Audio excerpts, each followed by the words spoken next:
Good morning students. आज हम अरस्तू के बारे में पढ़ेंगे और आज हम जो सबसे पहला पॉइंट इसमें डिस्कस करेंगे वो ये है कि अरस्तू को हम राजनीति विज्ञान का जनक क्यों कहते हैं।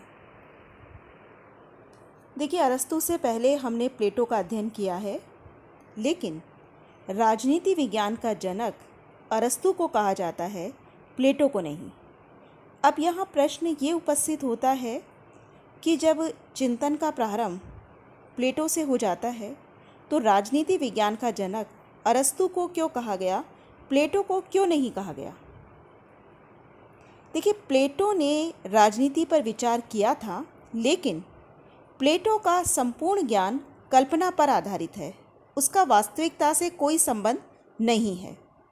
वो केवल इस बात पर विचार करता है कि आदर्श राज्य कैसा होना चाहिए। प्लेटो ने जो अध्ययन पद्धति अपनाई वो है निगमनात्मक, वो कल्पना पर आधारित है। और प्लेटो के चिंतन में हम ये देखते हैं कि राजनीति एक स्वतंत्र विषय के रूप में उभर कर सामने नहीं आती है। प्लेटो ने राजनीति पर विचार तो किया, लेकिन राजनीति पर विचार उसने राजनीति को नीति शास्त्र का एक अंग मानकर किया है।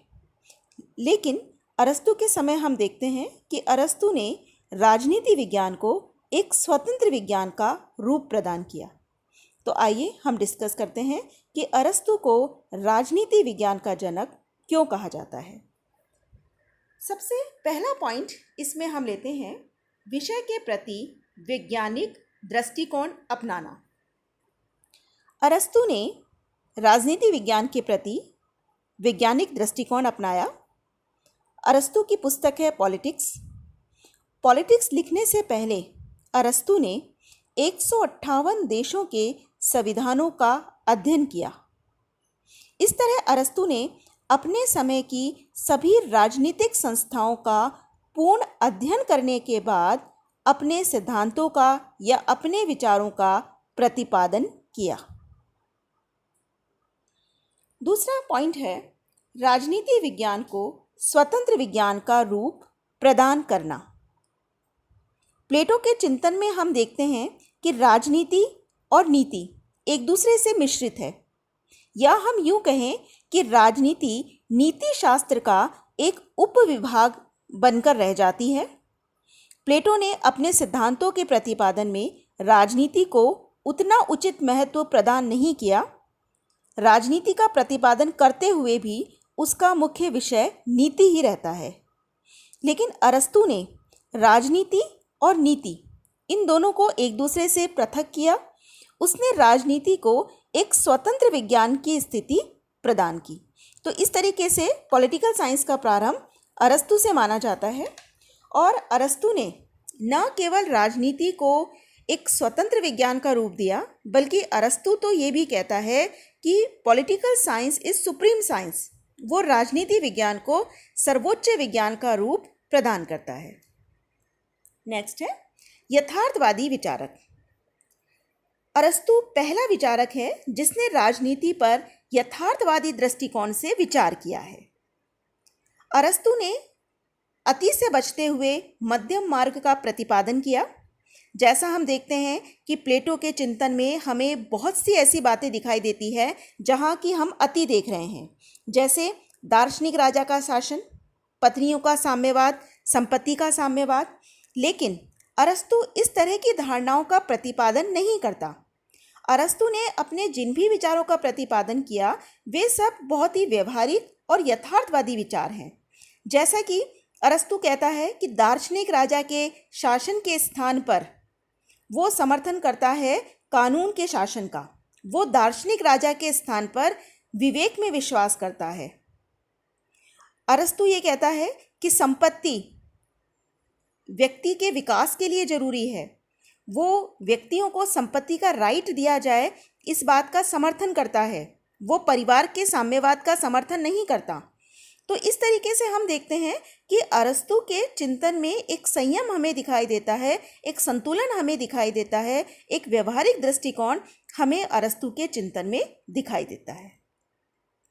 नेक्स्ट है वैज्ञानिक पद्धति आगमनात्मक और तुलनात्मक। अरस्तु को राजनीति विज्ञान का जनक कहने का सबसे प्रमुख जो कारण है वो उसके द्वारा अपनाई गई वैज्ञानिक पद्धतियां हैं। अरस्तु ने जो अध्ययन पद्धतियां अपनाई उनका नाम है आगमनात्मक और तुलनात्मक। अरस्तु ने पॉलिटिक्स लिखने से पहले 158 देशों के संविधानों का तुलनात्मक अध्ययन किया। इसी तरह अरस्तु की जो अध्ययन पद्धति है वो प्लेटो की तरह निगमनात्मक नहीं है, बल्कि वो आगमनात्मक है। उसने संपूर्ण तथ्यों की तुलना करने के बाद अपने सिद्धांतों का प्रतिपादन किया है। नेक्स्ट है राज्य के पूर्ण सिद्धांत का क्रमबद्ध निरूपण। अरस्तु पहला विचारक है जिसने कि सिस्टमैटिकली रूप से राज्य का पूर्ण सिद्धांत प्रस्तुत किया।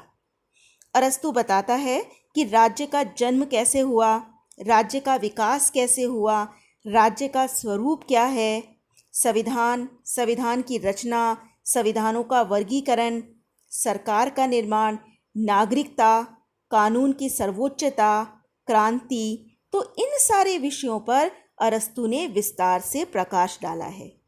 ये सभी चीज़ें या इतना क्रमबद्ध विवेचन हमें प्लेटो के दर्शन में दिखाई नहीं देता। और जहाँ अरस्तु ये कहता है कि व्यक्ति एक राजनीतिक प्राणी है, तो यहाँ हमें पता लग जाता है कि अरस्तु ने राज्य या व्यक्ति के राजनीतिक जीवन को कितना अधिक महत्व दिया है। नेक्स्ट है सरकार के अंगों का निरूपण।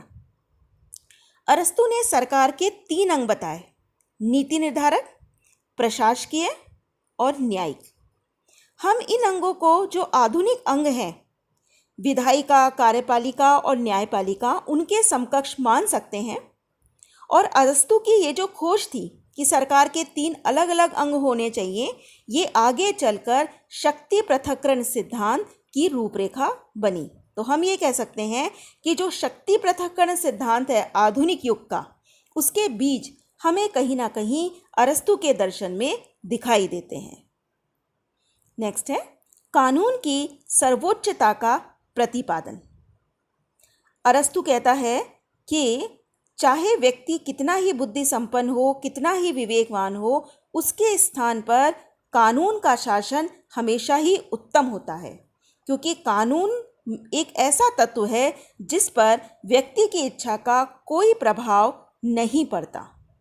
अर्थात प्लेटो की तरह उसने दार्शनिक राजा के शासन में विश्वास नहीं किया, वो व्यक्ति की सर्वोच्चता में विश्वास नहीं करता, उसका विश्वास है कानून के शासन में। वो कहता है कि कानून सर्वोच्च होना चाहिए और इसीलिए अरस्तु को कहा जाता है संविधानवाद का जनक। तो ये निम्नलिखित कारण आज हमने डिस्कस किए जिस कारण से राजनीति विज्ञान का जनक अरस्तु को कहते हैं, प्लेटो को नहीं। इसीलिए जो मैक्सी विचारक हैं वो अरस्तु को प्रथम राजनीतिक वैज्ञानिक कहते हैं। Thank you.